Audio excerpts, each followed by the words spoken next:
Muy bien, último bloque de nuestro programa y estamos ahora con el doctor Gonzalo Franco, que es ginecólogo-oncólogo. Doctor, ¿cómo le va? Un gusto, Gracias por estar aquí. un placer. Bueno, es otra parte de la medicina que tiene que ver con esta convocatoria que ha hecho la gente de Clínica Parra en este congreso de ginecología. Y el tema, claro, oncológico relacionado con la ginecología, habla directamente del tema mamario, del cáncer de cuello de útero y otras patologías asociadas, digamos. ¿Cómo estamos hoy en esa situación? Porque evidentemente hay muchas instituciones que trabajan fuertemente en el tema de la prevención. ¿Eso está dando resultados, no está dando resultados? ¿Las mujeres se interiorizan más en el tema? ¿Qué pasa con los hombres también en esta cuestión? Digo, ¿cuál es su percepción de lo que ocurre? Bien, mi percepción es que no hay una verdadera campaña nacional abarcativa que de alguna manera incentive o obligue a la mujer en edad reproductiva, que es la que más expuesta está, a hacerse el test de Papa Nicolau, que es el que permite llegar al diagnóstico precoz de lesiones precancerosas de cuello o diagnósticos de cánceres iniciales, ya que la mayoría de las campañas son espasmódicas en nuestro país. Entonces se hacen campañas que toman una cohorte de 5.000, 6.000 pacientes y ahí se termina todo. Uno si quiere hacer una campaña de screening o de prevención real tiene que ser abarcativo a toda la población, ¿sí?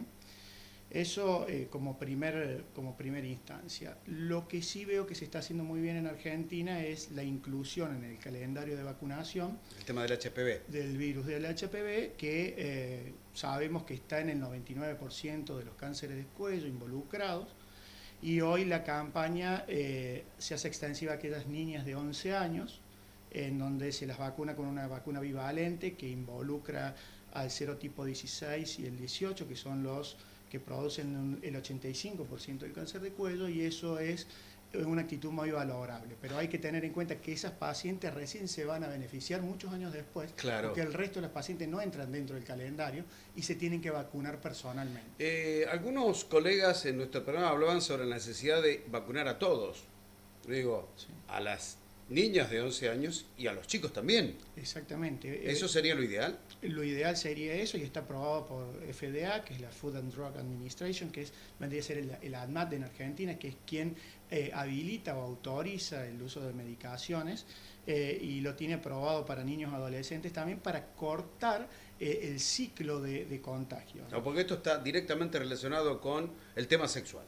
Absolutamente, el HPV es una enfermedad de transmisión sexual, el 99% de las veces está contagiado por vía sexual, ya que para que el HPV penetre en el organismo necesita una microerosión de la piel para que el HPV ingrese a la célula huésped, tome su mecanismo de ADN y se reproduzca y vuelva a transmitirse. La relación sexual es un momento ideal para que eso ocurra. Esto se ha incrementado como consecuencia de la promiscuidad, digamos. Hay análisis que determinan que más allá del aumento poblacional, más allá de todo lo que ha avanzado la sociedad, también se ha incrementado la patología como consecuencia de justamente el tema de promiscuidad. ¿Lo ven? ¿No lo ven? ¿Tiene relación? En realidad creo que ha venido de la mano del cambio de hábitos sexuales, ¿no? Cambios de hábitos sexuales. Exactamente.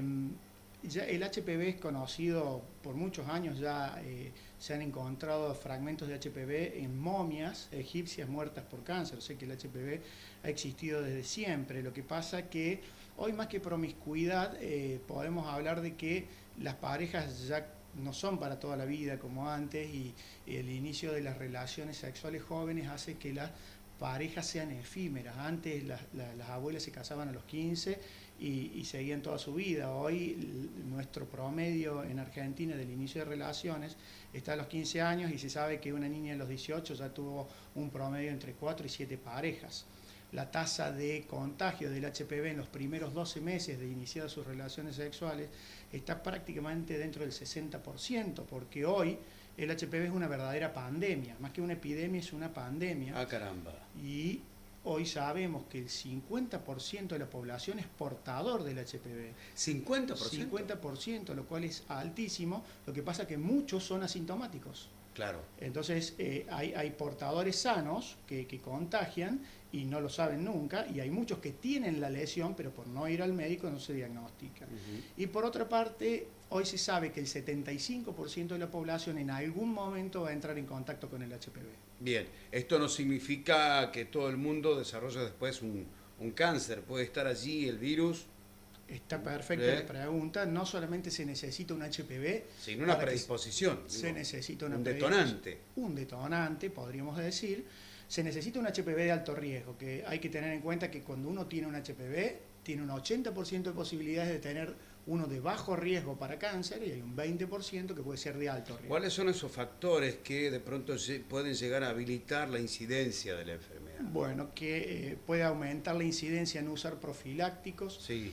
Tener múltiples parejas, el hábito del tabaquismo, ¿sí? Aún en discusión el uso de anticonceptivos orales podría levemente aumentar el riesgo, déficit nutricionales y déficit de tipo higiénico-dietéticos. Todo eso influye. ¿Una cuestión inmunológica también? Sin lugar a dudas, las pacientes inmunodeprimidas, y justamente esta tarde voy a hablar de eso en el congreso, en las jornadas. Las pacientes inmunodeprimidas y aquellas pacientes con HIV-Sida tienen una predisposición muy importante para desarrollar el cáncer, 10 veces superior. Bueno, en una situación social tan compleja, ¿cómo se hace para, independientemente del tema de la vacuna, para prevenir efectivamente la aparición de esta enfermedad? Bueno, yo creo que básicamente y el pilar fundamental es la vacuna. En segundo lugar, el uso de profilácticos. Y hay que tener en cuenta que tener relaciones desprotegidas aumenta mucho el riesgo de transmisión del virus y que usar profilácticos no es una barrera antibalística porque el profiláctico tiene una tasa de prevención de un 70%, porque hay un 30%, porque si no deberíamos plastificar el cuerpo. Claro. Hay una porción del aparato genital que no queda protegida, entonces no supera el 70%. Y lo otro que debe hacerse es la revisación anual, el chequeo anual de Papa Nicolau y colposcopía, que debe iniciarse después de un año, según algunos autores, o 2 años, otros autores, del inicio de relaciones sexuales, y debe mantenerse por lo menos hasta los 65 años si es que no se cambia de pareja. Y el cambiar de pareja debería hacérselo prácticamente toda la vida. Bien. ¿Qué pasa con el cáncer de mama? La otra parte de esta historia. La otra parte de esta historia podríamos decir que para diagnosticar precozmente el cáncer de mama deberíamos dividir la población en 2 grandes grupos. Aquella población que tiene alto riesgo de cáncer y aquella que tiene bajo riesgo de cáncer. ¿Quién tiene alto riesgo de cáncer de mama? Habrán escuchado hablar del caso típico de Angelina Jolie, que ella es portadora de un también antecedente familiar.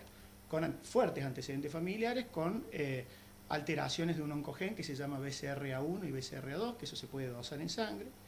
Cuando esos oncogenes están mutados, tienen casi un 80% de posibilidades de hacer un cáncer de mama si llega a los 70 años de edad y un 40% de hacer cáncer de ovario. Por lo tanto, eso sería una población de alto riesgo. Una población de riesgo moderado sería aquel que tiene más de un familiar de primer grado con cáncer de mama, es decir, madre, hermana o hija, ¿sí? Y antecedentes de padres con cáncer de mama, porque también se ve en los hombres, familias de judíos de tipos ashkenazíes, también aumenta mucho el riesgo de tener cáncer de mama. Hay una cuestión étnica ahí entonces. Hay una cuestión étnica, sí, muy marcada, ellos tienen casi el triple de riesgo de cáncer de mama. Y cuando hay un antecedente familiar de cáncer de mama en menores de 40 años. Ese grupo constituye un grupo de alto riesgo en donde se debe iniciar los estudios a partir de los 25 años. ¿Sí? Sabemos que en la Argentina con el tema estadístico estamos muy complicados. Sí. Digo, ¿qué cantidad de mujeres, qué porcentaje de la población femenina está, digamos, en situación de riesgo? ¿Cuál es la incidencia en porcentaje de estas enfermedades en la población argentina particularmente? Bueno, el cáncer de mama... Porque sabemos que según las regiones también hay una modificación. Por supuesto. En el norte hay mayor incidencia de cáncer de cuello. De cáncer de cuello, ¿verdad? Exactamente, tenemos cifras casi similares a algunos países de África en el norte. ¿Sí? En el norte, por supuesto, y que en los países, en las provincias pobres, es mucho más frecuente la mortalidad por cáncer de cuello uterino. Y ¿cuánto tiene que ver la pobreza con esta historia? Esto es directamente relacionado por la falta de acceso a salud. No tienen prevención. Es gente que está tan sufrida que en realidad lo menos que le interesa es ver si se hace un Papa Nicolau. En realidad esa gente está preocupada por el día a día y qué le va a dar de comer a sus hijos, ¿no? Es la población más vulnerable, ¿sí? Por lo tanto, ahí el porcentaje es preocupante. Es preocupante, muy preocupante. ¿En cuánto estamos, más o menos? Nosotros, en provincia del norte, la principal causa de muerte es por cáncer de cuello. No tengo la cifra exacta, pero para que tengas una idea, la posibilidad de tener cáncer de mama es de 1 en 8 mujeres si llegan a los 75 años. Porque a los 20 es 1 cada 2000, a los 40 es 1 cada 67, a los 55 es 1 cada 30. Es decir, para tener 1 en 8 hay que llegar a los 75 años. Pero en las urbes, en la parte desarrollada, el cáncer de cuello tiene una relación 2-1 inferior con respecto al cáncer de mama, y en las provincias pobres es al revés, 2-1 del cuello con respecto al mama. Tenemos, digamos, dos problemas serios. Absolutamente, sí. La principal causa de muerte en la mujer por cáncer es por cáncer génito mamario, y la primera se la lleva el cáncer de cuello y la segunda se la lleva la mama en ciudades pobres. O sea que tenemos mucho trabajo por hacer, más allá del tema de la difusión, que es fundamental, digamos, acercar información a la gente. Ahora, hay un detalle muy interesante porque esto también involucra al hombre, digamos, en el tema del cáncer de cuello de útero. Sí. ¿Es cierto que también hay cánceres, por ejemplo, bucales vinculados al tema del sexo oral? Sí, lo hay. Que no solamente está relacionado al cáncer de cuello de útero, sino que el HPV también tiene una incidencia en ese sentido. Sí, podríamos decir. ¿Y esto ha crecido? Ha crecido mucho. Si hacemos un cálculo, desde el 70 al 2014, aumentó el 120% el índice de cáncer bucal, faríngeo y laríngeo. Y está fuertemente asociado a estos cambios de conducta y al HPV de alto riesgo. De todas maneras, no solamente es el HPV que lo provoca. Habrás escuchado hablar del caso de Michael Douglas, sí, claro, donde salió a decir que su cáncer de boca tenía que ver con haber practicado sexo oral a la Catherine Zeta-Jones, pero posteriormente tuvo que salir a desdecirse y aclarar que él también tomaba de más, porque el alcohol es un factor mucho más relacionado que el HPV, y era un gran tabaquista. Peor. Claro. Y lo otro que cabe aclarar es que los cánceres de boca, de cavidad oral, son de mejor pronóstico cuando están asociados a HPV que cuando no lo están. Entonces, no hay que llevar tanta preocupación a la población, porque realmente, si bien aumentó mucho el número de cánceres de boca y de cavidad, es poco frecuente, ¿sí? Para no generar pánico, pero que existe, está ahí, hay factores de riesgo que de alguna manera pueden llevar a eso, evidentemente. Por eso es tan importante el tema del esquema de vacunación de HPV y tomar todas las precauciones, particularmente la mujer, en cuanto a la tarea preventiva. Exactamente. ¿Verdad? Que pasa por, digamos, los análisis que ya son conocidos y forman parte de la charla cotidiana de los médicos. ¿Qué podemos aportar desde el punto de vista del tratamiento, doctor? Porque ahora estamos hablando de detección de la enfermedad, del trabajo sobre las mujeres, la consulta permanente, la información. Bueno, hay muchas cuestiones. Ahora, ¿se ha avanzado en el tema de los tratamientos? Sí, se ha avanzado mucho. Porque en algunos casos son, digamos, cánceres, sobre todo cuando se trata de una mujer joven o de un hombre joven también, muy agresivos, ¿verdad? Sí, depende del estadio. Cuando nosotros hablamos de cáncer, siempre debemos estadificar hasta dónde llegó el cáncer. Los estadios pueden ser 1, cómo 2, se 3, detecta 4, tempranamente. Y no es lo mismo tratar un estadio 1 que un estadio 3. Un estadio 1, por ahí se puede hacer hasta una cirugía conservadora de la fertilidad, que eso estamos haciendo en Córdoba, en la primera cátedra. ¿Qué tipo de cirugía, doctor? Es lo que se llama traquelectomía radical, en donde extirpamos todo el cáncer de cuello, extirpamos los parametrios y los ganglios, y dejamos puesto, digamos, el útero, que es la matriz, lo reanastomosamos, lo reunimos a la vagina y le hacemos una cirugía especial sobre el istmo, que vendría a ser el neocervix, el neocuello, para que ese embarazo sea soportado. Nosotros tenemos ya 18 casos hechos y tenemos... Con mucho éxito. Y tenemos de esos casos, uno buscó embarazo, quedó embarazada con un bebé que nació a término, de pretérmino, pero nació con 2,5 kilos, saludable. Qué notable. Fue el segundo caso en Argentina.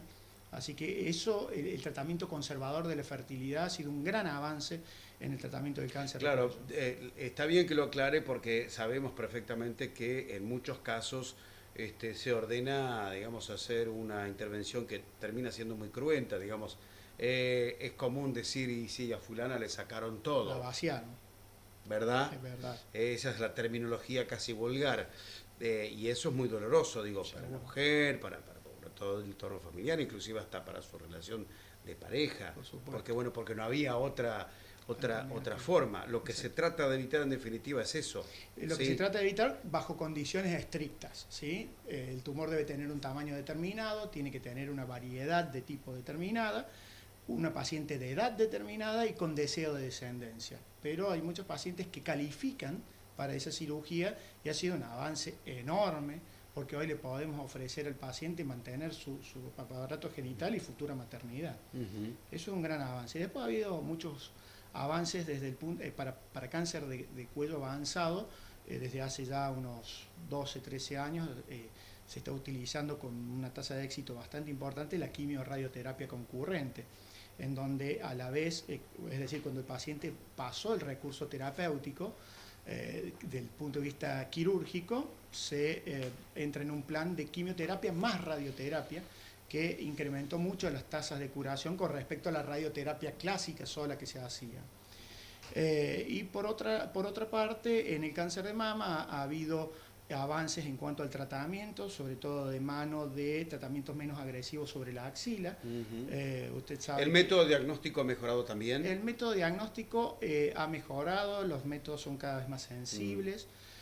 Desde hace unos años... La mamografía digital, por ejemplo. La mamografía digital, la tomosíntesis mamaria ha aumentado mucho. Eso es clave, digo. Es clave porque mejora la sensibilidad del método, entonces tenemos menos tasas de falsos negativos. Claro.